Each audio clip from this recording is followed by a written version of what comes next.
Hello, welcome to another Zatu video review, this time of Little Town from Yellow Games, or Yellow Games, however you want to say it. It is for 2 to 4 players, ages 10 plus, and takes about 45 minutes, and from experience that's probably a top end, especially after your first game. You have this open field with various spots on it. Each player is going to get a number of houses and workers depending on player count. They will start with 3 coins, and again, depending on player count, get shuffled a number of objective cards which they can complete at any point during the game and just claim them on their turn for that many points. So build a building costing at least 3 stone, gather at least 5 resources in the same turn, and so on. There are a number of buildings in the game, from the basic wheat stack of 5 wheat fields to all these guys here, and at the start you're going to choose 12 random. There are 2 types, ones that give you resources, so here you would get 2 coins, and you'll notice this one has a little birdie on indicating it's part of the 12 first game setup. So if you were starting for the first time with people who don't play games a lot, you might want to use these 12. And then there's exchange ones, which can be for other resources or for points, which are very handy because this game only plays over 4 rounds. There are 2 other types of buildings, and only 2 of these that have clocks that resolve at the end of the round instead. So those are the only 2 like that, and there's a helpful player aid with all the buildings on explaining exactly what they do, and it gives you 2 alternate variants for setting up the buildings at the start of the game. Gameplay is very, very simple. On your turn, you're going to be placing out 1 of your workers. In a 2-player game, you have 5. There are 2 places you can play them: onto an empty space on the map or into the construction yard to build a building.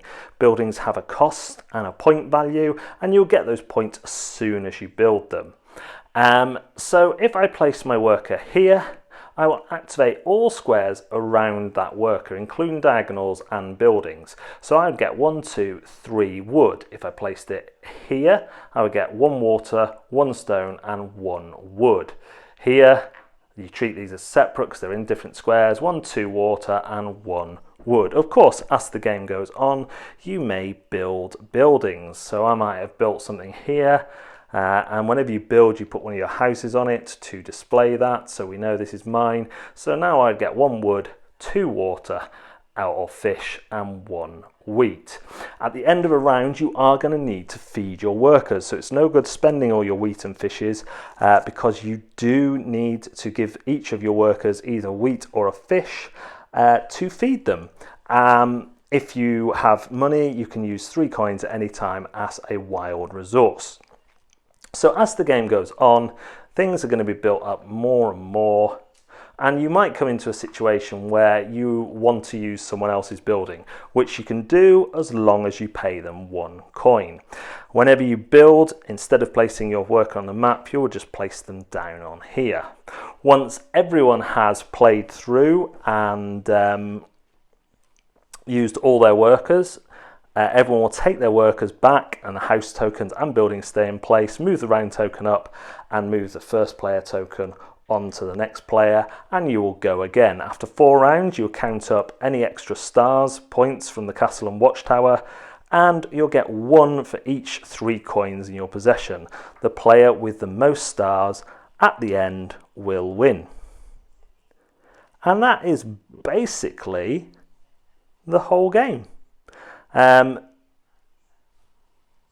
It's a nice quick game, goes up to 4 players, and like I say, depending on player count, you will have more or less houses. In fact, as the player count gets greater, you will have less houses.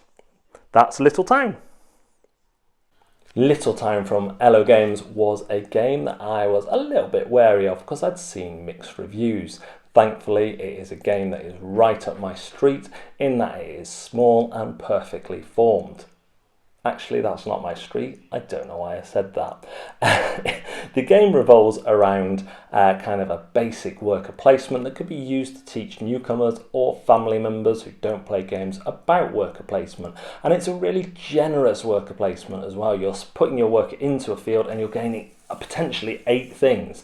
And even at the outset of the game, before you've built anything on the board, there are places where you can go and get enough stuff to start building straight away, and that's really good because it lets you get to the excitement.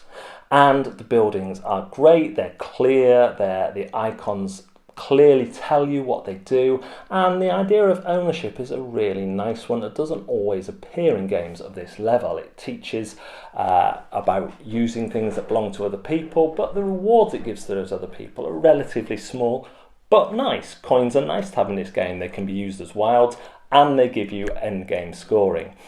There is variety in the game. There is a double-sided board with a slightly more complicated back. There is a whole pack of tiles, so the way they act together is going to work really well.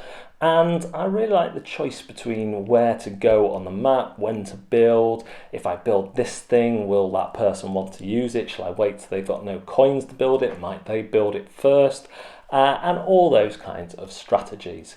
It plays well with a gamer group as well as a family, or, like I say, newcomers. Little Town is a game that I will happily keep in my collection to pull off the shelf when I want to play a game that's half an hour long and can be taught really quickly. There's only 2 things you can do on your turn. Again, you can even leave out things like the scoring objectives, although I don't really see any reason why people would find those confusing. You might want to give out less than the set amount. In a 2-player game, it's 4 each, which is quite a lot. But yeah, it really works well. It scales very well as well. With more players, you have less workers, but you're going to get more opportunity to get stuff because there's going to be more buildings on the board quicker. I think it's a really lovely little game. And there's a big old space in the box where there is the tiles barely half fill it. And I'd love to see some more tiles released for this, some more buildings that we could throw in, maybe with a bit more complexity to keep that variety alive. But as it is, I think for the price, for the size of the box, which is tiny, you are getting a great amount of game, and it is recommended by me. Thanks very much for watching. If you did like this video, please hit the thumbs up, go and subscribe to our YouTube channel, and as always, we are active on Twitter, Facebook and Instagram, and we run live videos weekly on our Facebook, including our Wednesday night show, so go and check that out. Thanks very much for watching. We'll see you next time.